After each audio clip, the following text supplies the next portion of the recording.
আমি এটাকে খুব ভালোভাবে দেখি, ইতিবাচকভাবে দেখি, কারণ ভূ রাজনৈতিকভাবে চীনের সঙ্গে সম্পর্ক তৈরি করা এটা আমাদের খুব প্রয়োজন। আমরা আমাদের দলের পক্ষ থেকে আমাদের যেটা ঘোষিত নীতি, সেই নীতি খুব পরিষ্কার করা বলা আছে যে we are friends to all. সেখানে চীন বলেন, আমেরিকা বলেন, যুক্তরাষ্ট্র বলেন, ইউরোপিয়ান ইউনিয়ন বলেন, ভারত বলেন, পাকিস্তান বলেন, সকলের সঙ্গে আমরা একটা সুসম্পর্ক তৈরি করতে চাই। কারণ আমরা একটা ছোট দেশ, আমাদেরকে নিঃসন্দেহে সকলের সঙ্গে সুসম্পর্ক রেখেই আমাদের কাজ করতে হবে। আমাদের তো আপনার সুপার পাওয়ার না যে আমাদের কোনো আপনার কর্তৃত্ব দরকার বা আমাদের একটা আপনার ভূ রাজনৈতিক একটা বড় রকমের ভূমিকা পালন করতে, তাও না।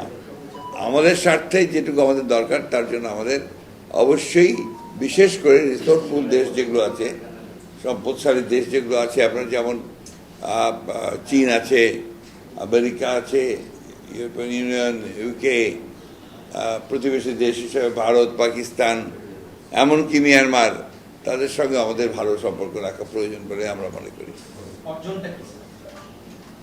অর্জন হচ্ছে যে ওই প্রেসিডেন্টের সঙ্গে দেখা হয়েছে, যেটা খুব রেয়ার ওকেশনস আর কি, এবং সেখানে কিছু আলোচনা হয়েছে, নিঃসন্দেহে যেটা পজিটিভ হবে বলে আমার মনে হয়।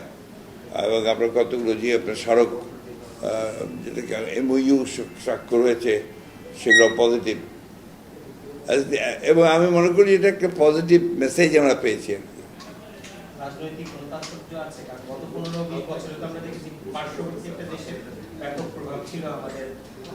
এখানে ব্যাপারটা হচ্ছে কি যে চীন, ভারত এবং মার্কিন যুক্তরাষ্ট্র, তাদের তো পশ্চিমা বিশ্ব আর কি, তাদের তো বাংলাদেশে একটা আলাদা একটা আগ্রহ আছে।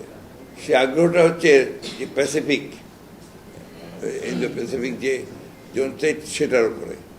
সেক্ষেত্রে বাংলাদেশ একটা ইম্পর্ট্যান্ট একটা ভূমিকা রাখতে পারে। সেই কারণে সবাই চায় যে বাংলাদেশের সম্পর্কে একটা ভালো সম্পর্ক তৈরি হোক। বাংলাদেশের সবচেয়ে ভালো কাজ হবে এটাকে নিজের স্বার্থে কাজে লাগানো, অর্থাৎ আমার ইন্টারেস্টে আমি এই স্বার্থ যেটা অন্যান্যদের প্রয়োজন আছে সেটাকে আমি কাজে লাগাই।